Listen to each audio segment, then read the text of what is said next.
This is an article that came out in the Jerusalem Post, March 18th, 2018. Looked like Jerusalem has a drug problem. But actually, I heard about their drug problem back in 2016. But here we go. Drug problem in Israel. Is Israel facing an American-like opioid plague? Or is Ariel Dominique Hendelman asked in a feature titled Israel's Own Opioid Crisis in the Jerusalem Post magazine this weekend? Do Americans who move to Israel out of Zionist convictions and to become closer to God, oh my God, also bring with them their personal history and culture, including their opioid drug addictions? The evidence is inconclusive. There are indications that the problem has not skipped Israel either. Eric Levitz, executive director of the AZ House in Pisgah, Ziev, told the Post Hendelman that fentanyl and oxycodone addiction are the big problem in Jerusalem. The AZ House is an all-male residential therapeutic community. Ew, I would never would want to live in an all-male community. These people are weird. An all-male community? Damn. Many of those residents are Americans, expats, or children of Americans who immigrated. That is completely free of charge. Most of its patients are young men from religious and Haredi, ultra Orthodox backgrounds. Last year, the Health Ministry Department for Treatment of Substance Abuse noted that 150% spike in addictions to opioids over the past 5 years. Paola Rosca, head of the department, told the Post Tel Aviv reporter Daniel Estenbud that roughly 20% of approximately 250,000 Israeli patients annually prescribed opioids, primarily for chronic pain, become addicted. Rosca said the ministry is dealing with a crisis. In contrast, research published at the end of 2017 in the scientific journal European Addiction Research found that not only had the opioid plague missed Israel, but that the number of deaths as a result of opioids, which is low to begin with, has been dropping. Also, Nir Aaron, who runs the youth program for ages 14 to 19, the largest Jewish drug rehabilitation facility in the world, told Hendelman that most of the young people he deals with suffer from marijuana addiction and alcohol abuse. Marijuana addiction? Marijuana. Woo, this article is something else. Opioid use, he said, is marginal at best. So which is it?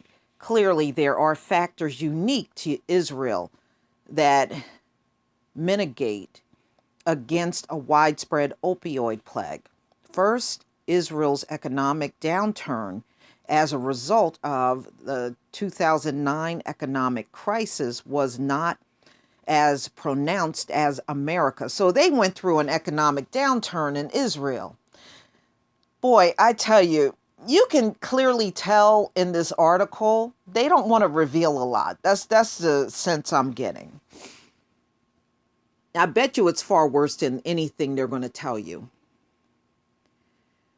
High poverty levels, especially among the Arab and the Haredi, problem has been a problem for a long time, but the sudden upheaval experienced in the United States, particularly by the white working class as a result of globalization, was more severe than anything that had hit Israeli society. Another reason Israel's, for that matter, Europeans' opioid crisis is not nearly as bad as America has to do with the health system. Though we normally argue in favor of greater capitalism and more market freedom, the opioid plague demonstrates how dangerous unregulated drug markets can be. It turns out Israel's centralized and heavily regulated health systems is a blessing. It makes it easier to track drug use. Patients are less able to go doctor shopping, and the doctors are under stricter supervision from Harlem, the health funds, which have the power to enforce derivatives limiting prescriptions for opioids. In contrast, medicine in America is driven more by market forces. Doctors have an incentive to please patients by treating pain more aggressively, even if in the process they wind up causing addiction. Administering opioids more liberally is a way to attract more patients. Patients, meanwhile, behave more like consumers who demand immediate gratification. And drug companies also advertise their drugs directly to patients. Israel has also been quick to integrate the use of cannabis as a safer painkiller than opioids. Since 2008, medical cannabis has been an approved drug. Surveys have shown how medical marijuana has helped reduce the use of opioids and thus lower the level of opioid addiction in America. I don't know where they're getting that information from. The addiction is not lower in America. Finally, Israelis seem to view pain as part of life and do not demand complete relief, while prescriptions of opioids for women after giving birth is common in the US. It is practically unheard of in Israel. Really? After I gave birth, I don't recall anybody giving me opioids. Okay, I'm just saying.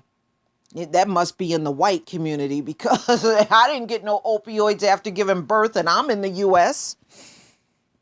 While there are many mitigating factors in Israel against the outbreak of an American sized opioid plague, we must be vigilant. Careful regulation of the use of opioids combined with the introduction of safer options, first and foremost, cannabis, are important steps that need to be taken to ensure that Israel avoids its own opioid crisis.